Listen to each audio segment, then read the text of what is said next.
Hi friends, welcome back to my YouTube channel Sudha's life.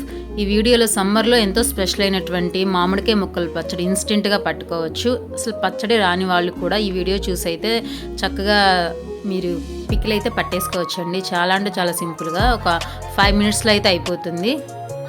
ఇక మనం ప్రాసెస్లోకి అయితే వెళ్ళిపోదాం. ఇక్కడ మామిడికాయ ముక్కల్ని శుభ్రంగా వాష్ చేసేసుకొని ఒక పొడి తోటి శుభ్రంగా తడి లేకోకుండా తుడుచుకోవాలి. తరువాత ఈ ముక్కల్ని ఆ తోలు అనేది తీకోకుండా తోలుతోనే కలిపి ఇలాగ ముక్కలుగా కట్ చేసుకొని జీడిని సపరేట్ చేసేసుకొని మనకి నచ్చినటువంటి షేప్లో ముక్కలన్నీ కూడా ఒకే సైజులో చేసుకోవాలి.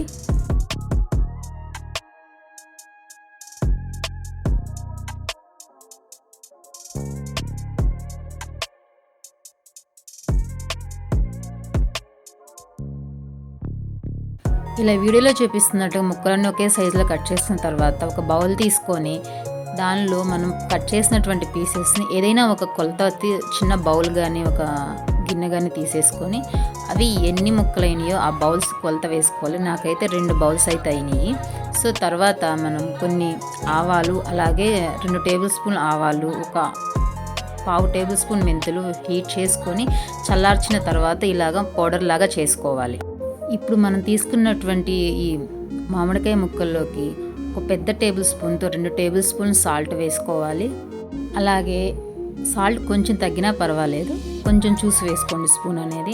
ఆ తర్వాత దీనిలోకి మనం ముందుగా పౌడర్ చేసి పెట్టినటువంటి ఆవాలు, మెంతులు ఒక పెద్ద స్పూన్ అయితే ఉంటుంది కదా, అదే స్పూన్ తోటి ఒక 1.5 స్పూన్ అయితే ఆవాలు మెంతి పౌడర్ వేసుకోవాలి. తర్వాత కారం ఉన్నటువంటి స్పైసీనెస్ని బట్టి 2 టేబుల్ స్పూన్లు అదే స్పూన్తో 2 గట్టిగా వేసుకుంటే సరిపోతుంది. ఇంకొంచెం స్పైసీ కావాలనుకున్న వాళ్ళు ఇంకొక 1/2 టేబుల్ స్పూన్ అయితే యాడ్ చేసుకోవచ్చు.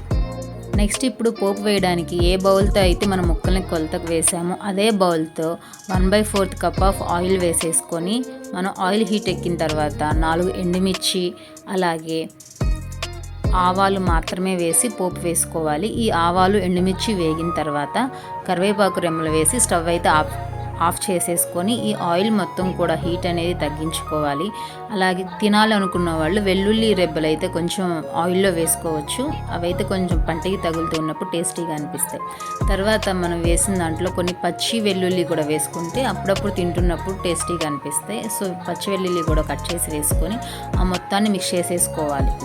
ఇప్పుడు మనం ముందుగా చల్లార్చుకున్నటువంటి పోపుని వేసేసి మొత్తాన్ని ప్రాపర్గా మిక్స్ చేసుకోవాలి. అంతే, చాలా సింపుల్గా వంట రాని వాళ్ళు కూడా వంట ఈజీగా తయారు చేసుకోవచ్చు ఈ మామిడికాయ ముక్కల పచ్చడి. చూస్తుంటేనే నోట్లో నీరు ఊరుతున్నాయి కదా. సో చాలా అంటే చాలా టేస్టీగా ఉంటుంది. సో తప్పకుండా ట్రై చేయండి. ఈ సమ్మర్లో చాలా ఇష్టంగా తింటారు. సో వేడి వేడి అన్నంలో నెయ్యి వేసుకొని అలాగే పచ్చడి వేసుకొని తింటే చాలా అంటే చాలా బాగుంటుంది. Thank you for watching.